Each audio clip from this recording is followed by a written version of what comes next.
Dosen nyentrik. Warahmatullahi wabarakatuh.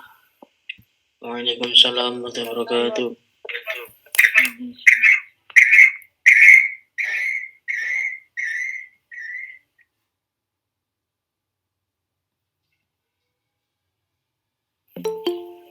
Selamat pagi semuanya.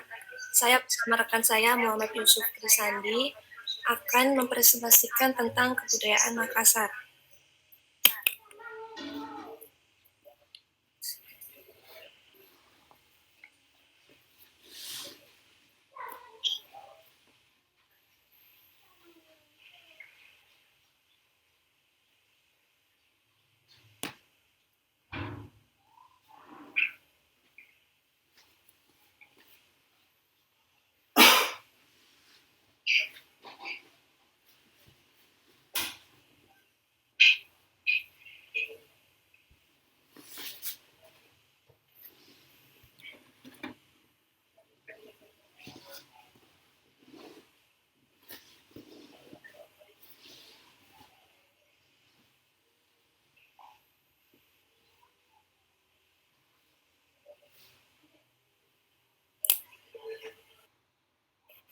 Baik, yang pertama akan dijelaskan oleh Mas Kris. Silakan.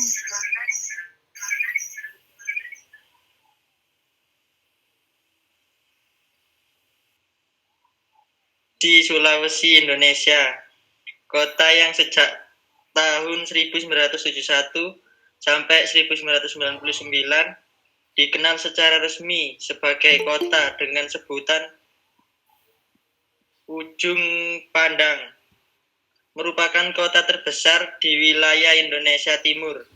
Kota ini terletak di pesisir barat daya Pulau Sulawesi dan sebagian besar penduduknya adalah suku Makassar atau biasanya disebut Tumangkasara dalam bahasa Makassarnya.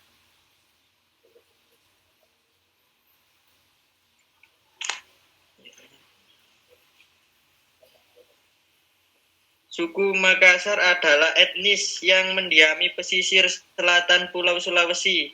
Lidah Makassar menyebutnya Mangkasara, artinya mereka yang bersifat terbuka atau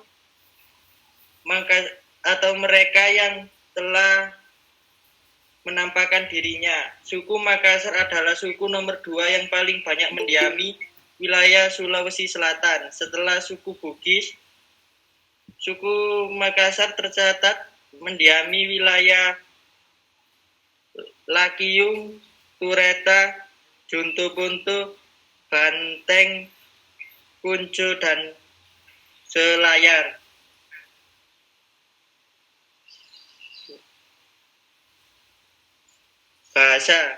Bahasa Makassar disebut juga sebagai bahasa Makassar,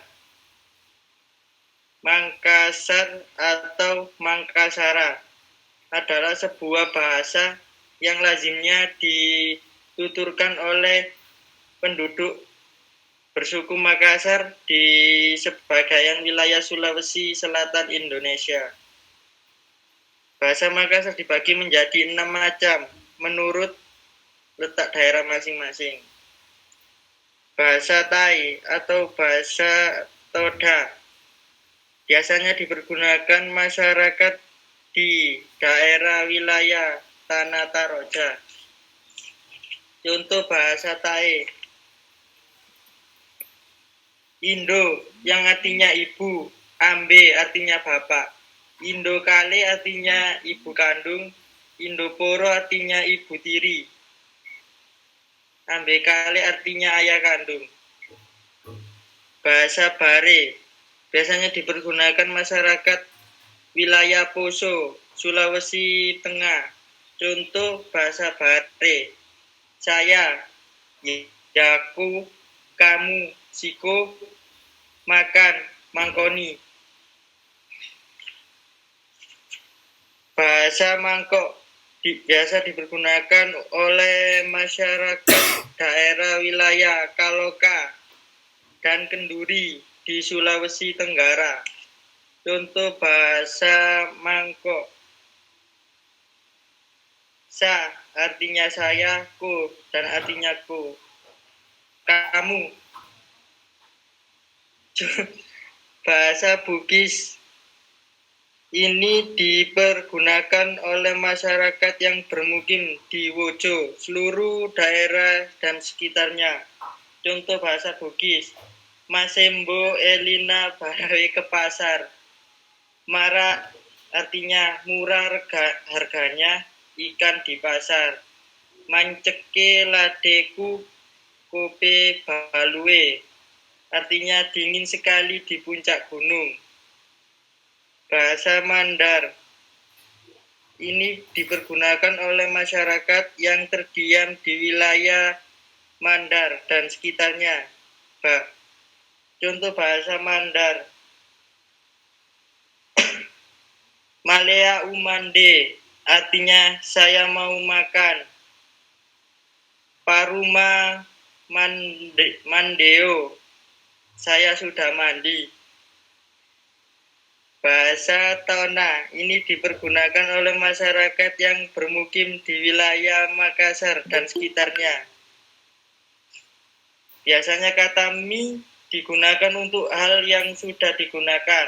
Contoh kata mi, tidur mi, yang artinya dia sudah tidur. Dan kata ji, biasanya diucapkan hanya atau cuma. Contoh kata ji,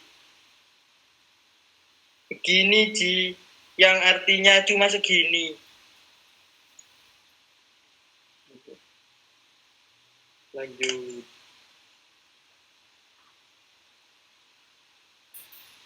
Kepercayaan. Masyarakat suku Makassar pada zaman dahulu memiliki agama purba yang animisme, yaitu Ture Arana, kehendak yang tinggi. Sejak beberapa abad yang lalu, masyarakat suku Makassar telah mengenal agama Islam. Mayoritas orang Makassar adalah beragama Islam. Sejak mereka memeluk agama Islam, segala bentuk kepercayaan agama purba mereka pun ditinggalkan. Pakaian adat. Salah satu pakaian adat Makassar adalah baju bodo. Baju bodo adalah pakaian adat Makassar yang dikenakan oleh kaum wanita. Pakaian ini menjadi busana yang kerap digunakan dalam berbagai acara adat dan pernikahan. Nama bodo atau ponco itu sendiri memiliki arti pendek. Hal ini karena memang memiliki lengan yang pendek.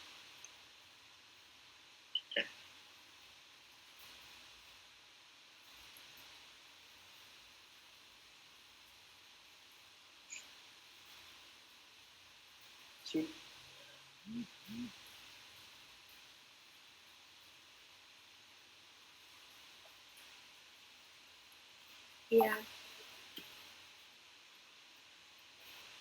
Baik, selanjutnya ada tarian khas suku Makassar. Di sini ada tari Bosara, tari angin mamiri, dan tari kipas. Tari Bosara itu maknanya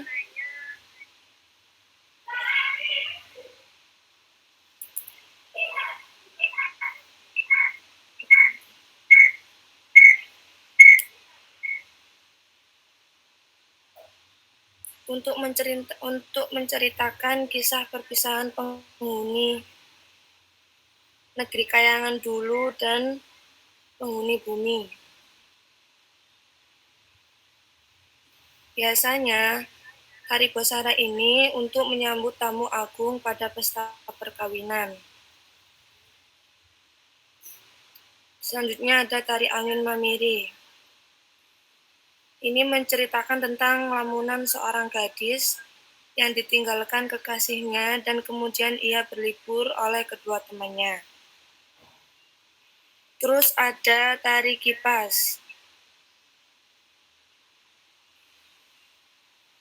Tari kipas di sini dilakukan oleh beberapa gadis yang bermakna kipas dan gadis ini tidak dapat dipisahkan. yang melambangkan keluhuran budi pekerti gadis-gadis Makassar.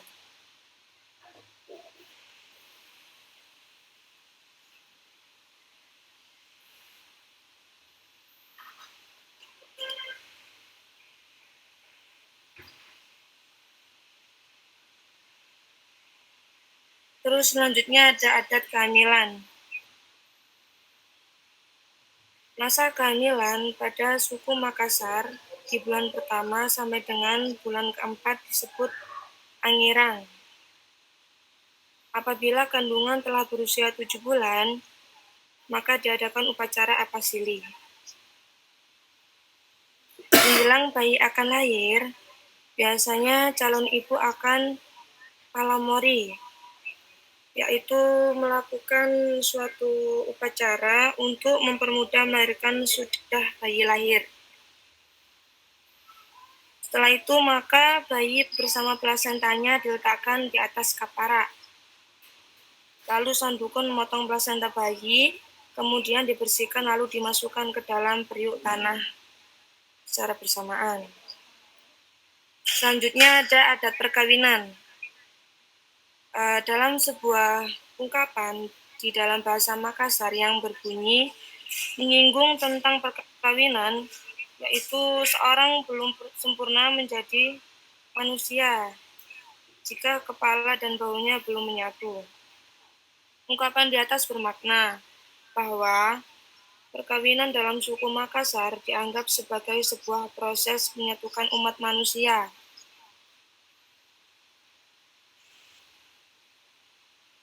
Yang diumpamakan seperti suami dan istri dianggap sebagai sebuah bagian kepala dan bahu yang harus disatukan.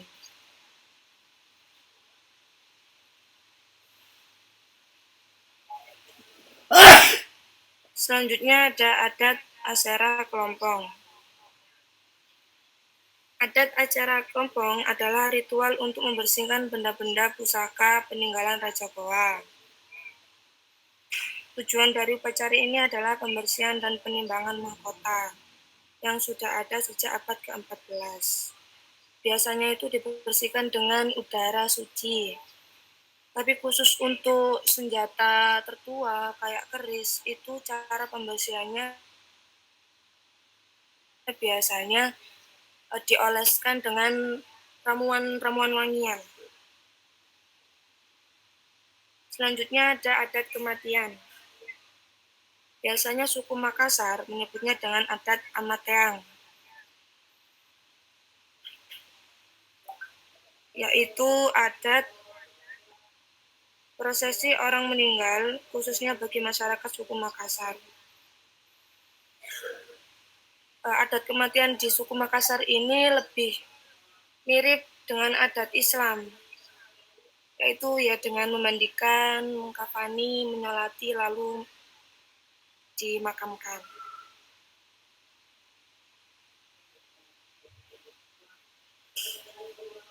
Terus selanjutnya ada makanan khas dari suku Makassar. Yang pertama ada barungko. Barungko adalah kue khas Bugis di Makassar yang terbuat dari bahan dasar pisang yang dihaluskan, gula pasir, garam dan telur serta santan. Itu versi modernnya ya teman-teman. Biasanya kalau kue barungko ini dibungkus dengan daun pisang kayak tape gitu. Terus selanjutnya ada nasi kuning. Nasi kuning ini nggak umum maksudnya. Tapi yang membuat berbeda di nasi kuningnya Makassar ini karena udah legendaris, sudah berdiri sejak puluhan tahun lamanya. Dengan rasa cita kuat yang cocok dengan lidah Makassar. Biasanya orang Makassar dinamakan dengan nasi kuning riburane.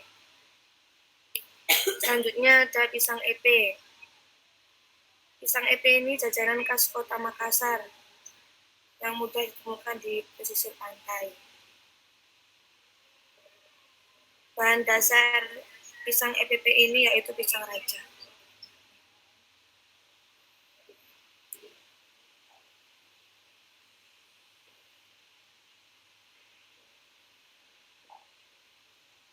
Yang terakhir ada peninggalan suku Makassar. Peninggalan paling berharga yang dihasilkan oleh orang Makassar ialah kapal layar yang biasa mereka sebut pinisi. Kapal ini umumnya memiliki 2 tiang layar utama dan 7 buah layar. Kapal ini umumnya digunakan untuk mengangkut barang antar pulau. Baik, sekian presentasi dari kami. Mungkin ada beberapa pertanyaan dari teman-teman. Kami akan batasi 2 pertanyaan untuk materi kali ini. Silakan.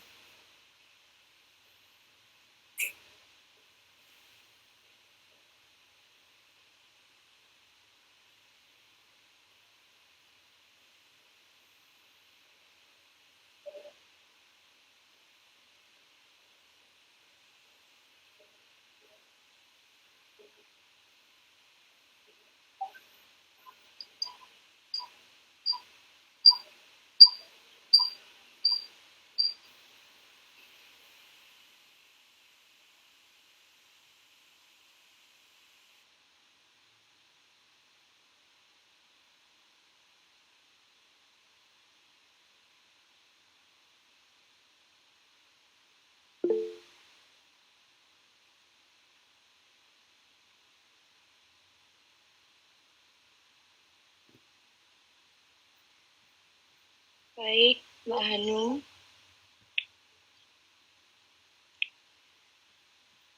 Nah, terima kasih. Saya ingin bertanya di bagian slide tarian khas suku Makassar. Di sini kan ada angin mamiri sama tangin kipas. Nah, cara pelaksanaannya itu hampir sama apa dengan tari kipas? Itu. Terima kasih.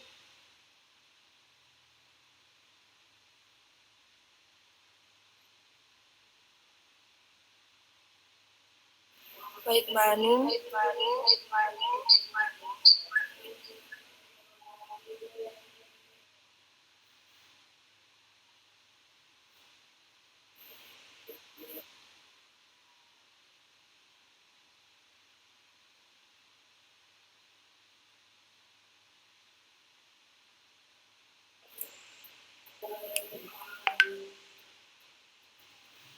Bisa diulangi, Mbak Hanum, untuk pertanyaannya, karena saya tidak dengar tadi kurang jelas. Baik, untuk slide di tarian khas suku Makassar, ini ada 2 tari angin, ada 2 tarian, yaitu tari angin mamiri dan tari kipas. Nah, cara pelaksanaannya itu hampir sama apa dengan tari kipas?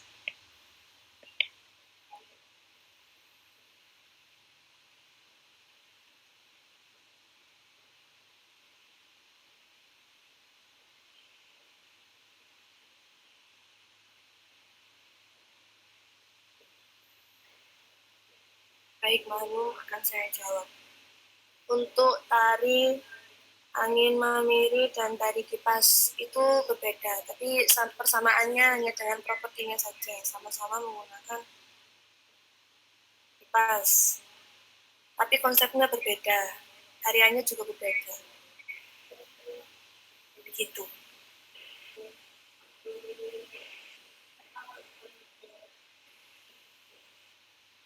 Gimana, Mbak Hanum? Baik, terima kasih Mbak Maya. Ya, sama-sama.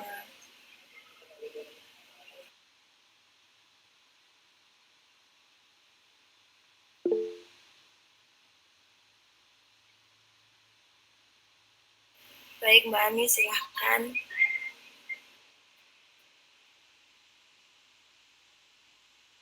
Waalaikumsalam. Assalamualaikum warahmatullahi wabarakatuh. Mbak Maya, mohon maaf.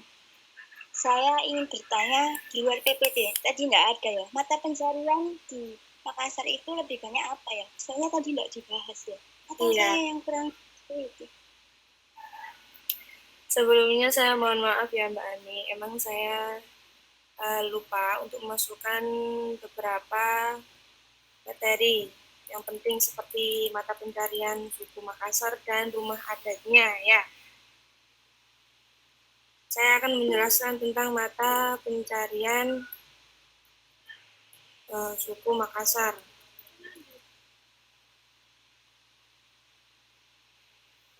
Dan rumah adat ya. Mata pencarian suku Makassar kebanyakan itu bertani, berlayar, dan berdagang. Maka dari itu tadi kan peninggalannya kan sebuah kapal. Itu rata-rata di sana lebih banyak mata pencariannya sebagai nelayan. Itu Mbak Nih. Terus teman-teman, untuk rumah adat dari suku Makassar itu biasa disebut bala. Dalam bahasa Bugis itu bola yang disebut bala. Rumah adat ini bentuknya berupa rumah panggung yang memiliki ketinggian kurang lebih 3 meter, terus disanggah oleh tiang-tiang yang terbuat dari kayu.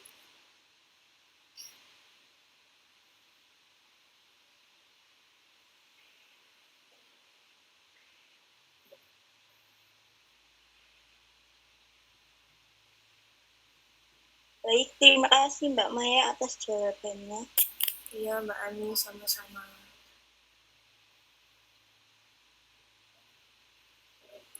Sekian dari kami. Mohon maaf apabila banyak kekurangan dan sedikitnya ilmu pengetahuan dari kami. Sekian. Assalamualaikum warahmatullahi wabarakatuh. Waalaikumsalam warahmatullahi wabarakatuh.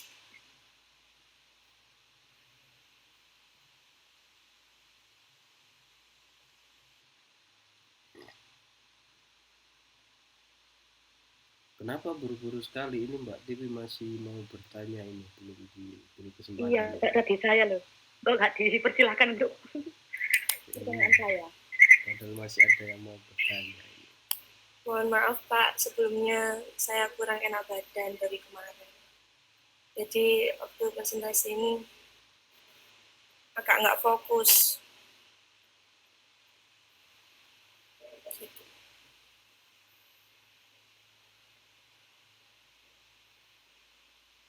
Ya kan ada timnya Mas Kris ini nanti yang bisa membantu.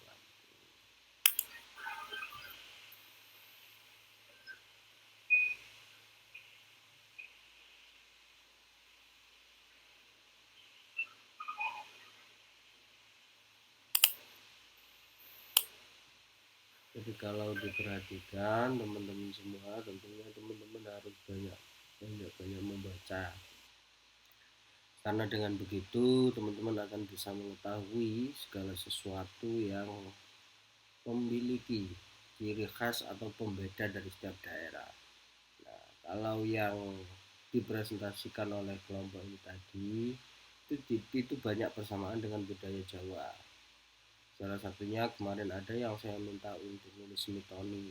Ya, di Makassar juga ada budaya itu, ya, hampir sama. Kemudian ketika kita ngomong soal makanan, ya, kalau di Jawa makanan khas ada di Makassar tadi disebut sebagai brubi, ya. Jadi sama persis, makanya itulah yang membuat kekhasan-kekhasan setiap daerah itu tidak bisa menjadi kebudayaan nasional. Kebudayaan nasional maksudnya ini adalah kebudayaan daerah yang bisa mewakili daerah tersebut, ya, secara nasional. Ya, misalnya kayak makanan khas tadi. Nah, di Jawa ada, di Makassar ada, itu tidak bisa dijadikan budaya nasional untuk mewakili Makassar. Jadi semacam itu yang perlu dipahami oleh teman-teman semuanya ya. Tentunya teman-teman harus lebih aktif ya membaca, karena perkembangan dari pertanyaannya masih belum terlihat perkembangan bacaan yang signifikan ya. Saya harapkan di pertemuan selanjutnya ada perubahan pertanyaan yang kritis dan analitis. Jadi semacam itu ya untuk pertemuan hari ini. Baik, Pak. Oke, saya rasa cukup untuk pertemuan hari ini. Saya akhiri, wassalamualaikum warahmatullahi wabarakatuh. Waalaikumsalam warahmatullahi wabarakatuh. Jangan lupa subscribe.